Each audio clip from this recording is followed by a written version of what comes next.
Hello, my name is Ron Kramer. I'm an online instructor for Dominican University, and I retired in 2002 after teaching 40 years. And the last 16 years I've been a volunteer tutor at the Shriners Children's Hospital. And I'd like to share with you today about a course called the Art of Doodling. Doodling has gotten a bad rap in the past. It's a waste of time, you're not paying attention. But in the last couple of years, they've been doing some research that shows that doodling is an effective way to remember things. And here's some excerpts from articles from many different sources. Doodling is deep thinking in disguise. Doodling forces your brain to expand just enough energy to stop from daydreaming, not so much that you don't pay attention. Or we see words as images, and doodling unites different neural pathways in the brain, so we match up the images, visual, and the doodling we're doing on paper. And so let me share with you some projects that are offered in this course that might help your children loosen up and enjoy some doodling.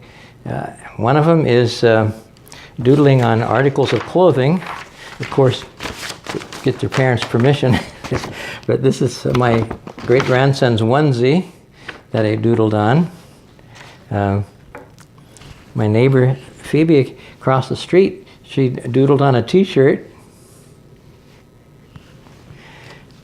My wife was helping me at the state fair because a number of years ago I was in a doodling booth in the Fine Arts building, and so I doodled a blouse for her to wear while she was helping me doodle.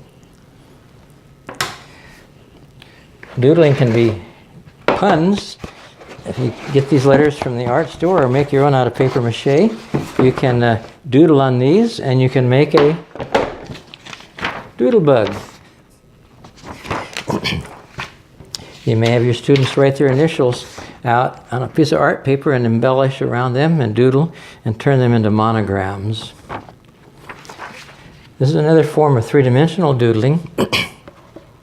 To take a cardboard box and cover it with white glue and pieces of white typing paper, and when it dries, to doodle on that. This is with a ballpoint pen for three-dimensional work. There's been a number of breakthroughs made in science and technology, medicine, and other fields with doodling. Frank Nichols in the 1960s played with this diagram and tried to find out how many different ways could he color it in. And so he found over 65, almost 70 different ways to color in that pattern. And then it became a puzzle trying to match black to black and white to white with all 68 of the pieces.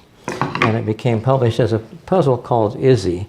So he discovered a mathematical thing with fractions, coloring that in as doodling. This is doodling on an airplane. And I filled a notebook page as we were flying on an airplane for a couple of hours. So I invite you to enroll in this course and try your hand at doodling and have your students try also. Thank you.